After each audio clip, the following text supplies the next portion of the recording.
Dobrodošli, dragi moji, u čarobnu varjaču. Danas spremamo jedno fantastično mekano i mirisno jelo koje se brzo i lako priprema. Može biti predjelo, lagani obrok ili savršen dodatak uz večeru. Ako volite spanać, možete ga dodati za još bogatiji ukus. Ako ne voli, može ga preskočiti. Ukus praziluka i sira čini ovo jelo pravim malim užitkom. Iseckati na kockice jedan tanji praziluk.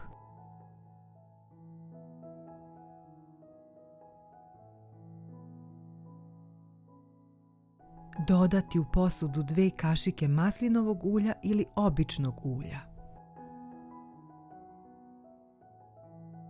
Preručiti praziluk i dinstati na srednjoj temperaturi dok praziluk ne omekša.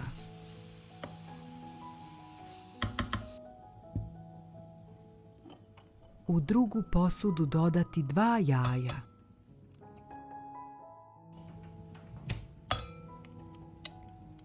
...240 ml jogurta. 60 ml ulja, možete maslinovo ili obično, 1 pecilni prašak i sve dobro promešati.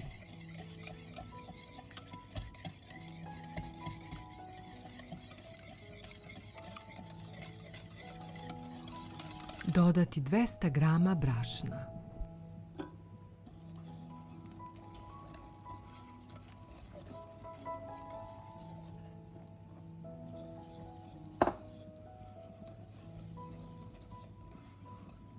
I sve dobro promešati da se svi sastojci lepo sjedine.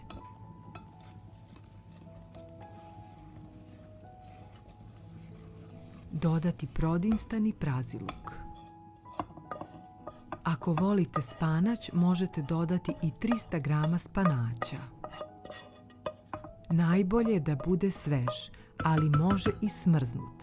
Samo ga morate dobro ocediti.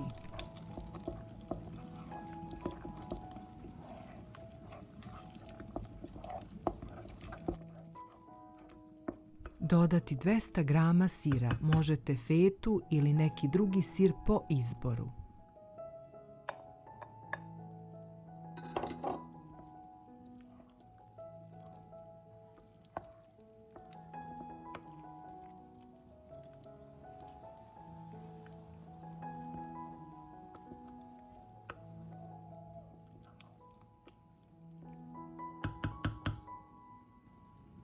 Preručiti smesu u kalu za pečenje. Po želji posuti susamom ili drugim semenkama. Zagrejati rernu na 200 stepeni i peći dok ne porumeni.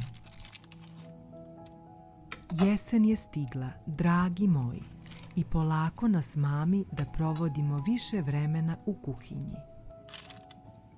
Uz miris toplih jela i laganu igru boja kroz prozore. Ovo je pravo vreme da se uživa u jednostavnim domaćim receptima koji nas greju iznutra. Dok spolja još nije hladno, ali osjećamo tu promjenu u vazduhu. Novima želim dobrodošlicu. Uživajte u malim stvarima, čuvajte jedni druge i pretvorite običan dan u posebnu uspomenu. Jer kuhinja i dom su mesto gde se ljubav deli, a to je najljepši začin svakog jela. Hvala što ste bili tu. Puno pozdrava do sljedećeg recepta od čarobne varjače.